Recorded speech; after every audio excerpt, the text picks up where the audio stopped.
Hi guys, and welcome to SLS Miniatures.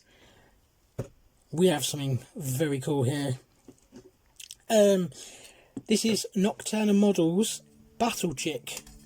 As you can see, it came in this lovely tin. It shows the model on the back, what she looks like. I've got some ideas on this model, on how to paint her. I googled her and actually found that someone else has done pretty much what I was going to do, so I might not do that. I might just paint her like the image. But anyway, you get this nice chunky very firm foam in it, protecting the model. Here's the base. Such a cool base. As you can see, it's quite a big model. I need to find I'm going to find like a 40k base to glue this onto.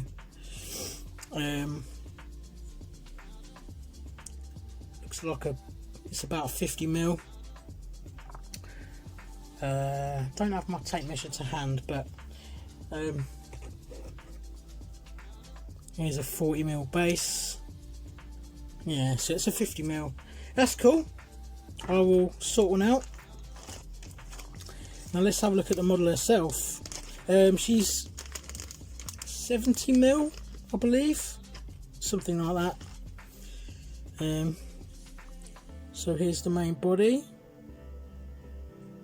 Casting on this is fantastic.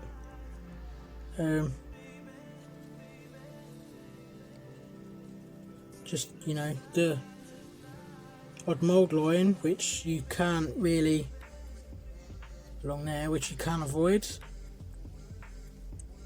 I actually stumbled across this model because someone posted a picture of theirs painted and it looked amazing, and someone in the comments said, what model is that? And he said, oh, it's Battle Chick from Nocturna Models. And I googled them, and I brought up their website, and I had their website like in the background on my Chrome on my phone for ages. And then one day I thought, I want to paint something that's not game related, it's completely different, and I want to try my hand at a different scale.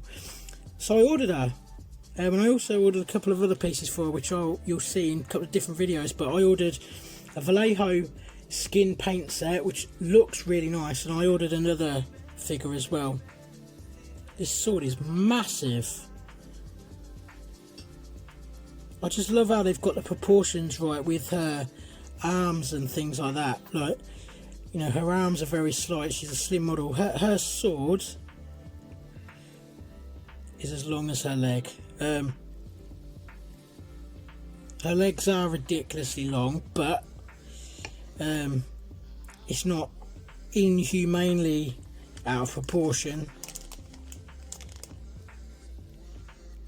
So what's this? That's her face. I like that. Hair sculpted nice.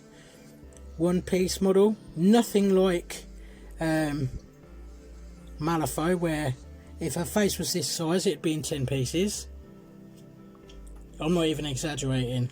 A Space Marine sized head from Malifaux, or an Astra Militarum sized head on Malifaux, usually comes in at least 2 pieces. There's her itty bitty gun. Now that looks cool. It's like a machine gun of some sort. I'm not clued up on guns. Here in Britain we don't have guns unless we carry a license, like we're a farmer or something. So our knowledge tends to be a lot less than that of countries where you can drive around with one in your glove box. Okay, I'm guessing that's part of a base. I'll have to have a look. There doesn't appear to be any instructions unless it's underneath this bottom layer foam, but and there's her with a leg. So I'll get on with cleaning her up, and I'll get back to you guys in a second and show how she is when she's assembled. But before I do that, there's her other arm. So yeah, anyway, back in a second guys. Please stay with me. Back in a mo. Right guys, thanks for waiting. Right, so here is Battle Chick. She is a cool mini. You can see where I've not trimmed off any of the flash. There's minimal mould lines on the parts as well, which you won't be able to see. This camera will not pick that up, so I'm not even going to try.